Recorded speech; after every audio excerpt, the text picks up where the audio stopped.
शंकराचार्य जिन्होंने वेदांत अद्वैत मत का प्रचार किया था, उन्होंने कहा कि जगत मिथ्या है और ब्रह्मा ही सत्य है। उन्होंने अपने मत का प्रचार करने के लिए निकला था।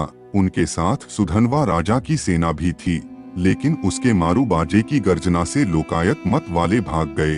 सांख्य और योग मत वाले भी उनके साथ भागे। कुछ लोग उन्हें विरोधी मानते थे और उनके साथी राजा बंदी दास बनाकर कारावास में बंद कर दिए जाते थे, लेकिन कुछ लोग उनके साथ सेवा करते थे और उनके राज को पीछे हाथ पैर जोड़कर वापस कर देते थे। उनकी शूरता और दया दोनों विचित्र थीं। इस लेख आया गया है कि शंकराचार्य ने कैसे वेदांत का प्रचार किया था और उनके द्वारा बताए गए मत का क्या अर्थ है। इसके अलावा उन्हें विरोधी मानने वालों के बारे में भी बताया गया है। यतियों के धरणीधर प्रमुख शंकर की शूरता भी और दया भी दोनों विचित्र थीं। तो शंकर दिग्विजय के 15वें सर्ग के 2-1 श्लोकों का सरल अर्थ मात्र है, कुमारिल और शंकर ने जैनों और बौद्धों पर जो अत्याचार किए व करवाए, उनका वही परिणाम हुआ जो होना था। स्वामी दयानंद ने लिखा है, 2 जैन ऊपर से वेद मत के और भीतर से कट्टर जैन अर्थात कपटमुनि थे। शंकराचार्य उन पर अति प्रसन्न थे। उन लोगों ने अवसर पाकर शंकराचार्य को ऐसी विषयुक्त वस्तु खिलाई कि उनकी क्षुधा भूख मंद हो गई। बाद में शरीर में फोड़े फुंसी निकलने से 6 महीने के भीतर शरीर छूट गया। सत्यार्थ प्रकाश एकादशम उल्लास शंकर दिग्विजय में आता है कि पद्मपाद ने शंकर भाष्य की एक टीका लिखी थी, जिसमें मीमांसा के आचार्य प्रभाकर के मत का खंडन किया गया था। वह तीर्थ यात्रा पर जाने से पहले उक्त टीका की पांडुलिपि अपने मामा के घर में रख गया, जो प्रभाकर का अनुयायी था। मामा ने सोचा कि मुझ में इतनी शक्ति नहीं कि मैं इस ग्रंथ का युक्तियुक्त खंडन कर सकूं। यदि यह ग्रंथ बना रहा तो मेरे गुरु प्रभाकर के मत को बहुत हानि पहुंचेगी, परंतु यदि इसे जला दिया जाए तो गुरु पक्ष का प्रचार बेरोक-टोक होता रहेगा। अपने मत का नाश होने की अपेक्षा घर का नाश होना मेरे लिए अच्छा है। क्यों न इस घर के साथ ही इस पुस्तक को भी जला दिया जाए। ऐसा विचार कर उसने स्वयं अपने घर को आग लगा दी और जोर से चिल्लाने लगा कि मेरे घर को आग लग गई है। गतेत्र मेने किल मातुलोस्य ग्रंथे स्थितेस्मिन् गुरुपक्षहानि दग्धेत्र जायेत महान प्रचारो नोक्त्या निराकर्तुमपि प्रभुत्वम पक्षस्य नाशाद गृहनाश एव नो वरं गृहेणैव दहामि पुस्तकम एवं निरूप्यन यद्धाद हुताशनम चुक्रोश चाग्निर्धतीति में गृहम सर्ग 14 114 115। इस तरह वह दर्शन शास्त्र की अमूल्य पुस्तक सदा के लिए खाक में मिला दी गई। रामानुज के जीवनचरित में आता है कि वह और कुरेश बौद्धायनकृत ब्रह्मसूत्र भाष्य के संक्षिप्त संस्करण को कश्मीर से चुराकर भाग गए थे। यह अलग बात है कि मार्ग में पकड़े गए और वह पुस्तक पुनः कश्मीर पहुंच गई। इस अरसे में कुरेश ने उस पुस्तक को कंठस्थ कर लिया था। उसी स्मृति के आधार पर रामानुज ने अपना श्रीभाष्य रच दिया। हिंदू धर्म को फिर से भारत में स्थापित करने वाले और भगवान शंकर के अवतार कहे जाने वाले शंकर को जब अपनी माता के शव का दाह संस्कार करना था, तब किसी भी हिंदू ने न तो लाश उठाने में मदद की और न चिता जलाने के लिए आग दी। तब दिया सिलाई नहीं होती थी, बांस रगड़कर एक बार जैसे तैसे आग जला ली जाती थी और उसे कभी बुझने नहीं दिया जाता था। बांस रगड़ने की कष्टकर प्रक्रिया से बचने के लिए प्राय अपने वंश के लोगों से आग मांग ली जाती थी, या प्रत्येक व्यक्ति अपने घर में सदा धूनी जलाए रखता था, जो पुण्य कार्य समझा जाता था।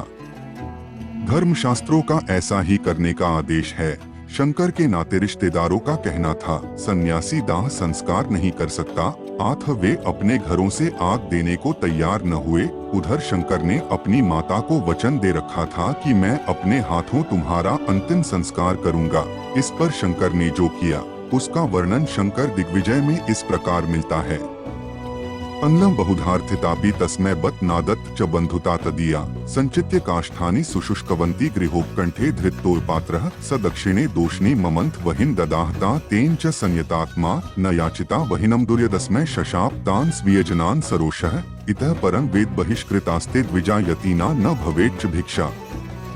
गृहोत्कण्ठेषु च वः श्मशानमद्य प्रभृत्यस्त्वितिता शशाप अद्यापि तद्देश भवा न वेदमधीयतेनो यमिना च भिक्षा तदा प्रभृत्येव गरीहोत्कण्ठेष्वासी श्मशानन किल हन्त तेषाम् सर्ग 14 47 51। अर्थात बार बार मांगने पर भी बंधुजनों ने शंकर को आग नहीं दी तो उसने घर के समीप सूखी लकड़ियां बटोरकर माता के दाहिने बाजू से मंथन कर अग्नि को निकाला और उससे माता का अंतिम संस्कार किया। 47 से 48 चूंकि मांगने पर बंधु बांधवों ने उसे आग नहीं दी, आत्म क्रुद्ध होकर शंकर ने शाप दिया कि ये ब्राह्मण आज से वेद से बहिष्कृत हो जाएंगे और कोई सन्यासी इनके यहाँ से भिक्षा ग्रहण नहीं करेगा। 49 शाप देते हुए शंकर ने आगे कहा कि तुम्हारे घरों के पास ही आज से श्मशान बना रहे। आज भी न उस देश के ब्राह्मण वेद पढ़ते और न सन्यासी ही उनसे भिक्षा ग्रहण करते हैं। 50 उसी दिन से लेकर उन ब्राह्मणों के घरों के पास ही श्मशान भूमि बन गई। 51 कुमारिल ने बौद्धों का कत्ल करवाया। शंकर दिग्विजय में राजा सुधन्वा द्वारा बौद्धों और जैनों को हिंदू धर्म के आचार्य कुमारिल भट्ट की आज्ञानुसार कत्ल करने का स्पष्ट वर्णन मिलता है। वहाँ लिखा है, आसे तो रातु शाराद्रे बौद्धानावृद्ध बालकम न हंति यह सहंतव्यो भृत्यानित्यन्वशान नृपः स्कंदानुसारिराजेन जैना धर्मद्विषोहता योगोन्द्रेणे व्योगघ्ना विघ्नास्तत्वावलंबिना। 193 95 अर्थात राजा ने अपने सेवकों को आज्ञा दी कि हिमालय से लेकर रामेश्वरम तक के सारे भूभाग में जो भी बौद्ध मिले, चाहे वह बच्चा हो या बूढ़ा, उसे कल कर दो। जो ऐसा नहीं करेगा उसे मैं कत्ल कर दूंगा। कार्तिकेय के अवतार कुमारिल भट्ट की आज्ञा मानकर राजा ने हिंदू धर्मद्वेषी जैनों, कुछ के मत में जैन यहाँ बौद्ध अर्थक है, को उसी प्रकार नष्ट कर दिया जैसे तत्वज्ञानी योगी योग के विघ्नों को नष्ट कर देता है। शंकर के जड़ों से निकला हिंदू धर्म आज एक विश्वव्यापी धर्म के रूप में जाना जाता है, लेकिन उनके कार्यों के बल पर हम भूल जाते हैं कि जैनों और बौद्धों के साथ जो अत्याचार किए गए थे वे निर्मम थे और बेईमानी के अभिशाप से भरे थे। हालांकि अब हमें उन दिनों से अग्रसर होना चाहिए जब एक धर्म के विरोधी धर्मों पर जानलेवा आक्रमण होते थे। धर्म के नाम पर अत्याचार करना एक अधम और अमानवीय कार्य है।